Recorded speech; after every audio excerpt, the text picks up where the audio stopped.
Ouais, la famille! Et ça fait trop longtemps qu'on s'est pas vu. Trop longtemps. Vous m'avez archi manqué. Non, I'm back. And I'm back for better. And that's on period. Period.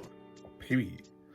Donc, comme vous avez vu au titre de la vidéo, aujourd'hui, story time veut dire que like, veut dire que commentaire, veut dire que abonnez-vous parce que là, c'est trop. C'est trop, je dois sortir ça de mon corps, de mon être, de mon esprit. Parce que je suis parti vivre là-bas à Cannes. Je me suis dit, ouais, check my ass on a yacht et tout. Ouais, summer, hot boy summer. Quoi? It was all a lie. Guys, it was all a lie. She lied. Des blagues. Des grosses blagues. C'était bien pour les photos, on a ri, mais ce qu'on a vécu là-bas, it was the fucking ghetto. Et je vais vous raconter.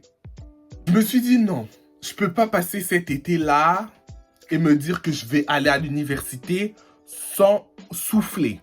J'ai travaillé presque tout l'été. Il s'agirait de respirer, genre de respirer, de se détendre, de voir un peu du soleil, des palmiers. Donc, je me suis dit que le 12 septembre, vu que le budget était serré, j'allais voyager dans le sud de la France. J'ai donc choisi quelle ville? Cannes. Je me suis dit, bon, c'est joli, il y a des palmiers, on dirait c'est chic et tout. Donc oui, c'est la ville des stars.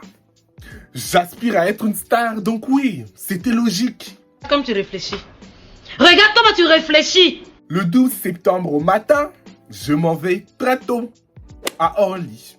Et Orly, pire aéroport. Mais genre pire aéroport, mais pire aéroport. En fait, le moins cher est cher et on me l'a prouvé. Donc j'arrive et tout, très à l'heure, très tranquille. J'ai mon petit bagage à main parce que je partais pour 4 jours. J'avais pas besoin de prendre une valise de 23 kilos ou de 32.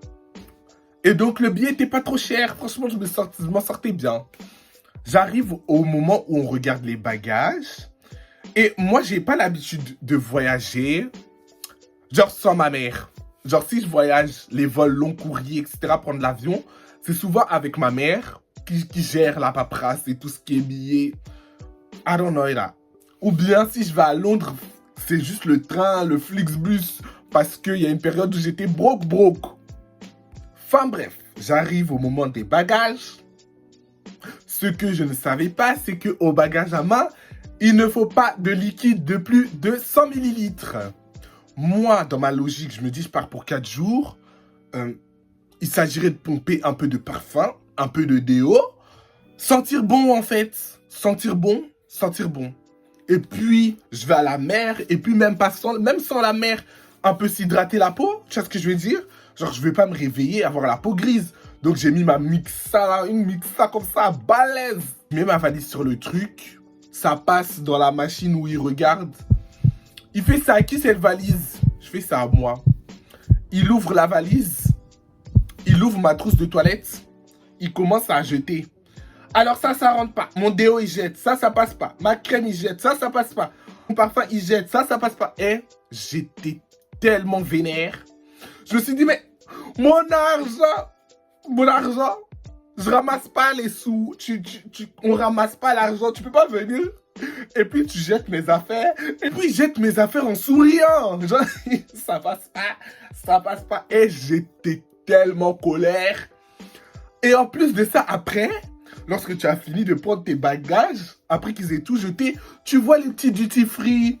Et ils vendent des crèmes et tout à 50 balles. Je me dis, mais crème là, pourquoi ça là, ça passe? Et moi, ma crème, ça passe pas. Ma crème, ma mixa, elle passe pas.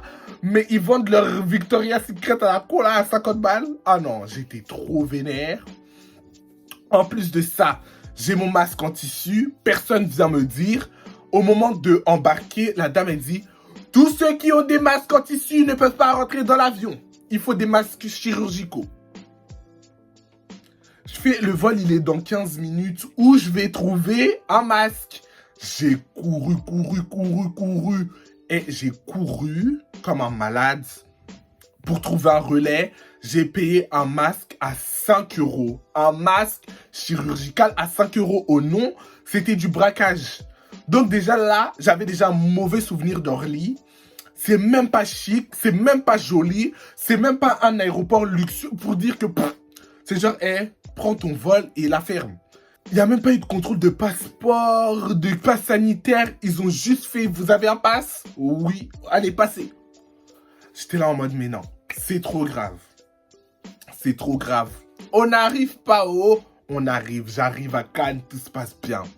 Je rejoins mes copines et tout, la vie est belle, hein. On se dit, ouais, le vacances en fête. C'est qui nous attendait? Je ne suis pas quelqu'un de la bringue. Mais comment vous expliquer que à partir de 22h, 21h30, tous les restos ferment. Tous les restos ferment. Mais en fait, on est en vacances. Je peux siroter un petit cocktail ou pas? Franchement, j'étais dépassé. J'étais on flic. Première soirée. J'ai terminé au McDo. J'avais trop la rage. C'était trop pour moi. Franchement, j'étais saoulé. Oh my god! Oh my god!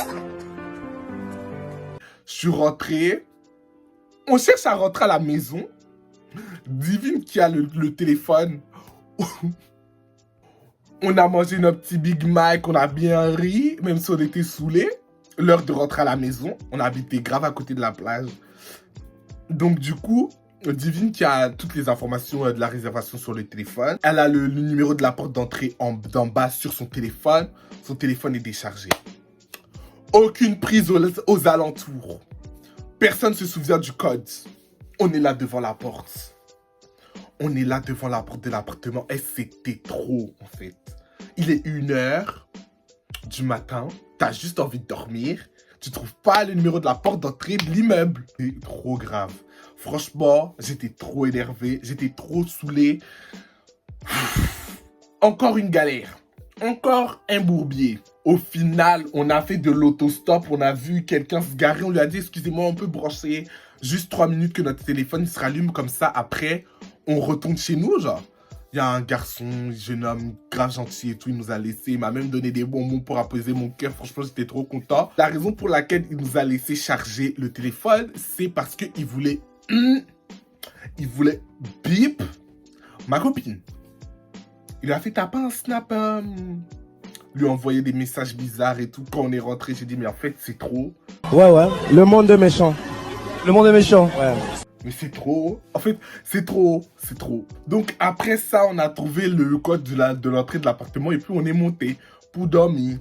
Le lendemain, on se réveille. Il fait beau, il fait chaud. La vie est belle. On est à Cannes. Il y a des palmiers, il y a du soleil.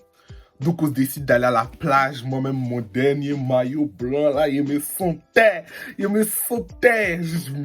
mélanine sent de la vitamine D. Donc, j'étais trop de bonne humeur. Je vais à la plage et tout. On commence à jouer dans l'eau. Bref, des grands enfants. Et on se dit, ouais, en fait, on a bien fait de venir. Si on savait. Donc, on est à la plage. Chose normale. Les gens sont en maillot de bain. Pour les filles de pièces, genre. Et pour moi, mon short. Négra, elle voulait aller manger, sauf que moi, j'avais déjà mangé un bête de petit déjeuner le matin, donc ça servait à rien. J'allais rien avaler, à part me faire vomir. Non. Du coup, j'ai fait, bon, moi, je reste un peu à la plage, vous allez manger, et après, on se rejoint. C'est pas Divine et Grâce, elles partent comme ça, elles sont en maillot. Bien évidemment, nous sommes à la plage. Il y a 2 policiers qui s'arrêtent. Vous êtes dans des tenues indécentes, on va vous verbaliser. Quoi? On est à la plage. On est à la plage.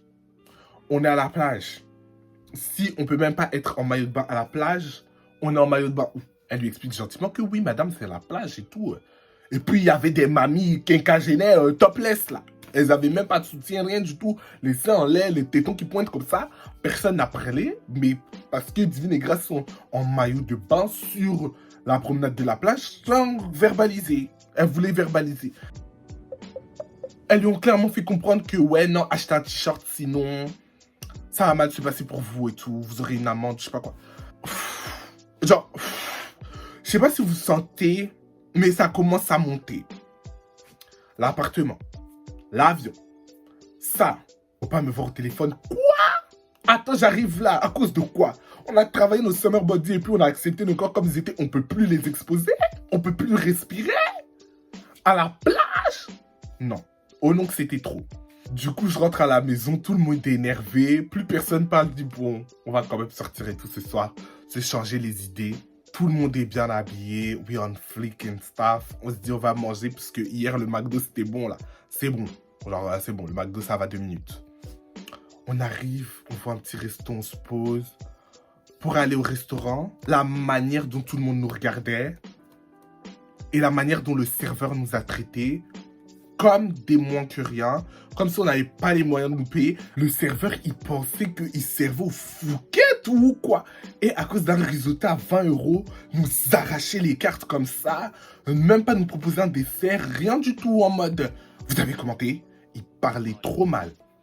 Donc, tout le monde est énervé. On se dit, mais en fait, ça commence à bien faire. Ça commence vraiment à bien faire. L'atmosphère était pesante.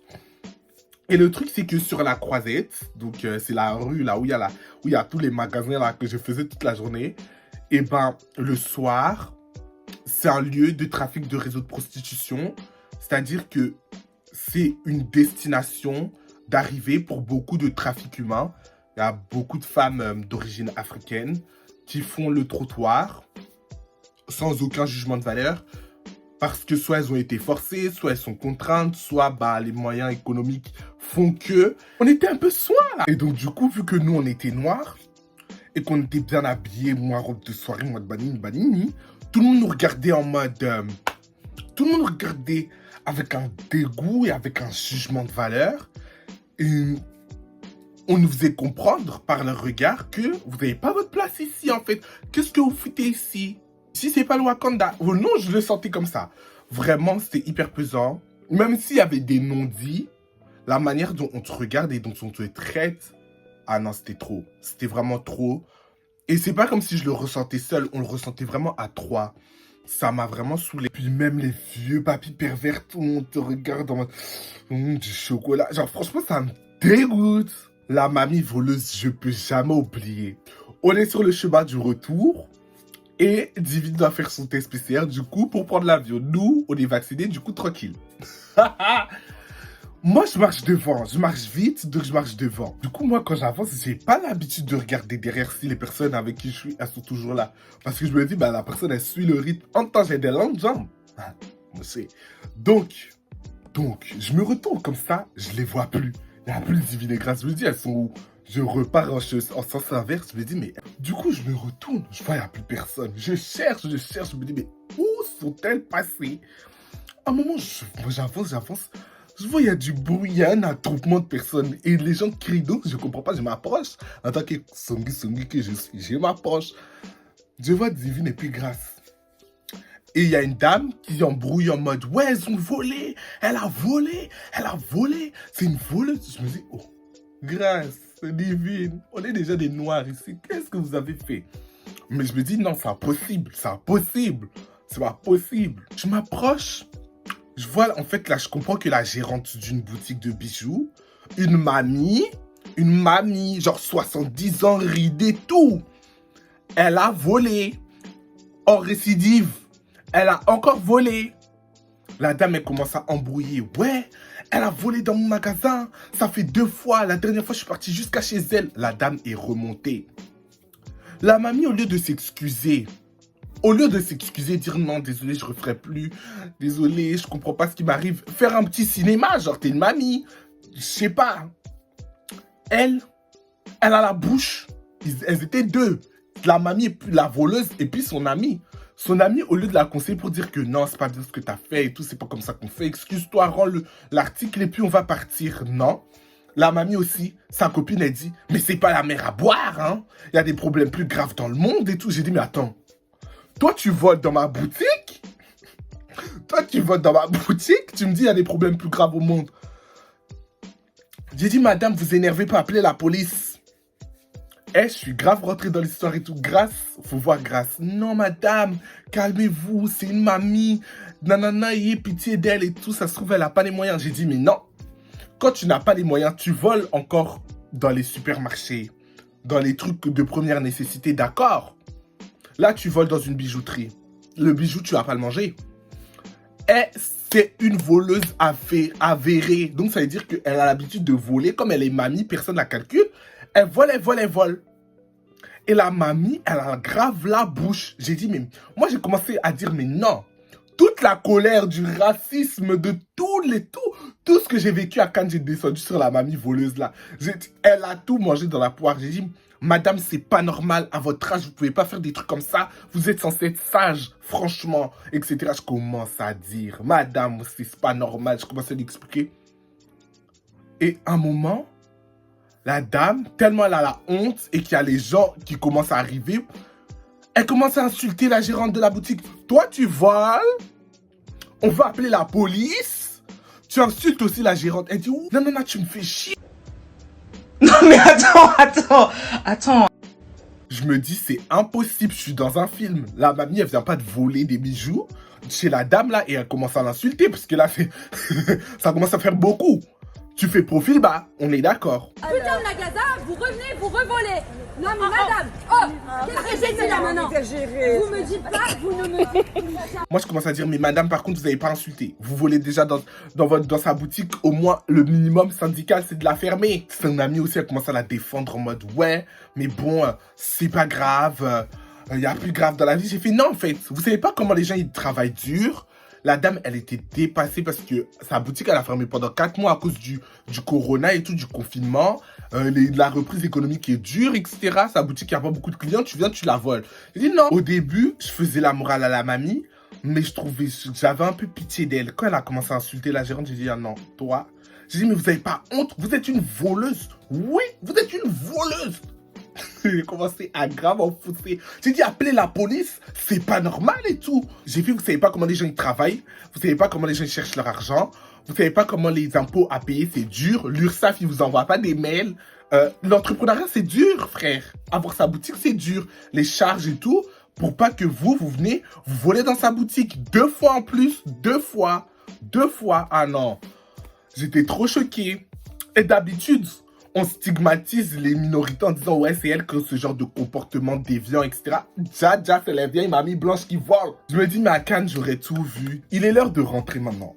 Il est l'heure de plier bagages. On se dit, on rentre chez nous. On a trop souffert. Même si on a passé des bons moments, on a ri et tout, c'était mal chic. Il est temps de rentrer. De reprendre nos vies misérables et de reprendre le quotidien. Chacun doit reprendre ses activités. Parce que la bringue, c'est bien. Faire des sous, c'est mieux. Avoir des connaissances, c'est beaucoup mieux. Du coup, on arrive et tout à l'aéroport. On embarque. On prend nos tickets. On prend nos billets d'avion, etc. On arrive à la porte d'embarquement, etc. Tout passe. Covid test, passeport, tout va bien. Elle nous fait par contre les valises, ça sera 29,95. Mais c'est mon bagage à main qui est inclus dans mon billet. Qu'est-ce que tu racontes? Votre bagage, il est un peu trop gros.